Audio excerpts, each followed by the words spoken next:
And so over the next 106 days, we are going to take our case to the American people, and we are going to win. From the presidential headquarters in Delaware, Vice President Kamala Harris taking over the campaign office from Joe Biden. We are deeply, deeply grateful for his service to our nation. Who called into the event while recovering from COVID after stepping down from the race. Joe, are you watching? You hear this clapping? Can you see it? I'm watching. I'm watching. I knew it. Voters reacting to the news. I think for her to carry the torch makes sense. My biggest thing is making sure that Trump doesn't get in the White House. But I really want to know, too, what her policies are. That's the big thing for me.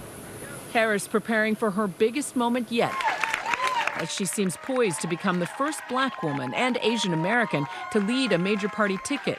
She's been a trailblazer throughout her 30-plus years as a public servant. I will be the first, but I will not be the last.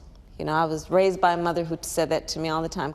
She's now racked up endorsements, including former Speaker Nancy Pelosi. The newly launched Harris campaign raising a record $81 million in the first 24 hours. As she steps into the spotlight, Harris will face criticisms of her past from both Republicans over issues like immigration and Democrats, wary of her time as a prosecutor and her sometimes bumpy public persona. I love Venn diagrams. It's just something about those three circles and the analysis about where there is the intersection, right?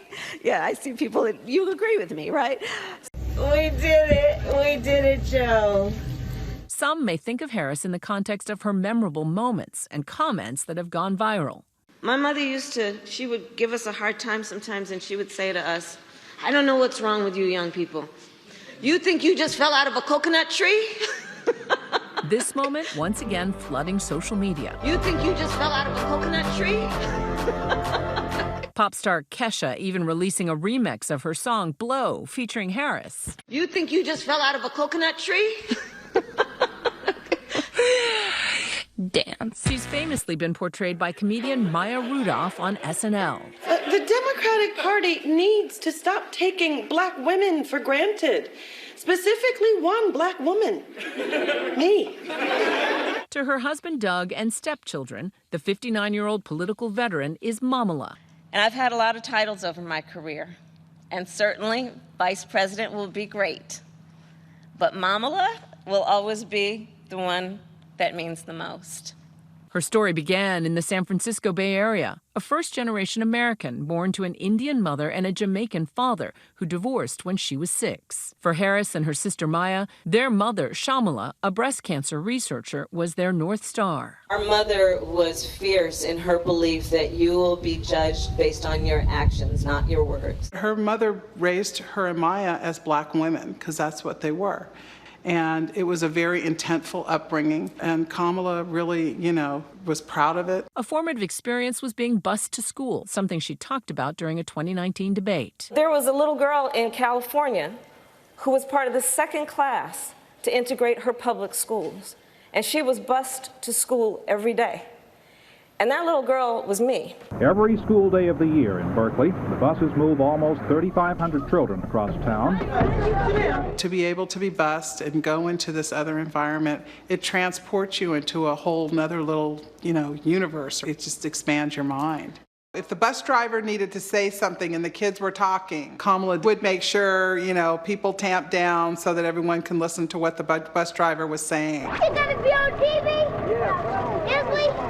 I recall her saying that she wouldn't be senator if she hadn't had that opportunity. She went on to study at Howard, a historically black university, where she was on the school's debate team, preparing for her law school at UC San Francisco. She did the work. There was nothing given to her.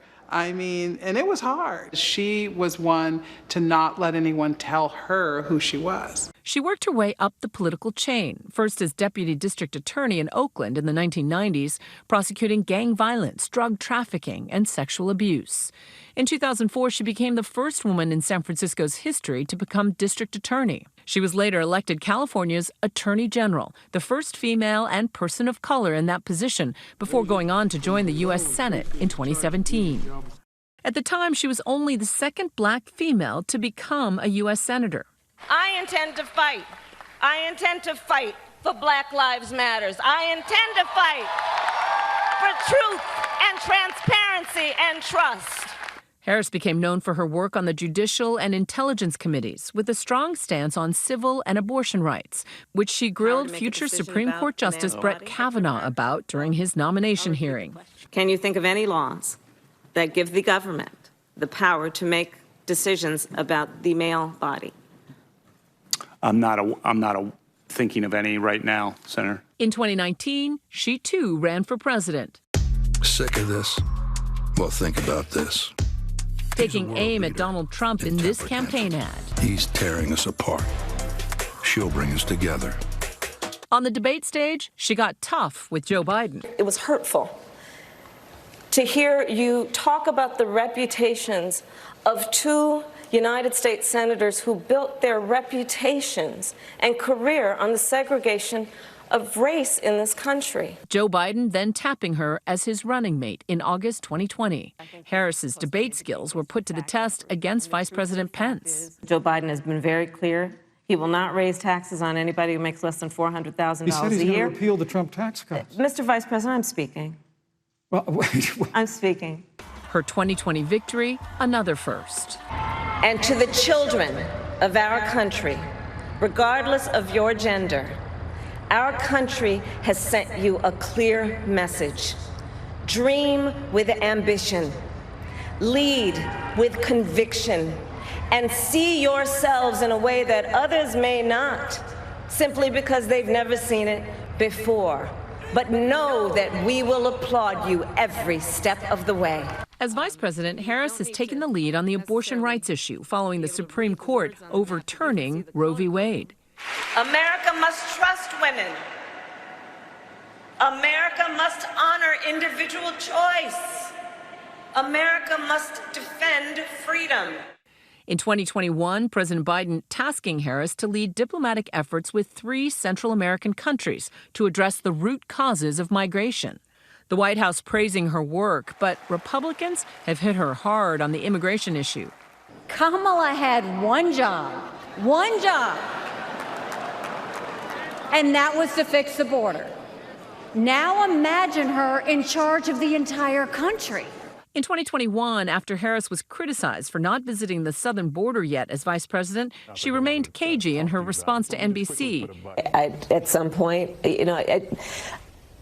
we are going to the border. We've been to the border. In her very first overseas trip as vice president, she told Guatemalan migrants to not come to the U.S., drawing criticism from immigration advocates. Do not come. The United States will continue to enforce our laws and secure our border. While Republicans had previously hammered Biden for his age, the script has now been flipped. At 78, Trump is now the oldest presidential nominee in history. Trump reacting to the campaign shakeup on his Truth Social, posting a series of seething messages saying he will now have to start all over again. Trump himself was once a supporter of Kamala Harris. He donated $6,000 to her 2014 campaign for re-election as California Attorney General, including this check for $5,000. Harris heading to Wisconsin to campaign on Tuesday. We have doors to knock on.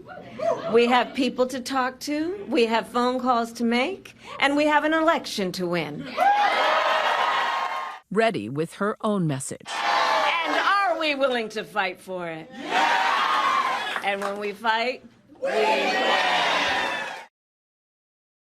President Biden returns to Washington, D.C. tomorrow.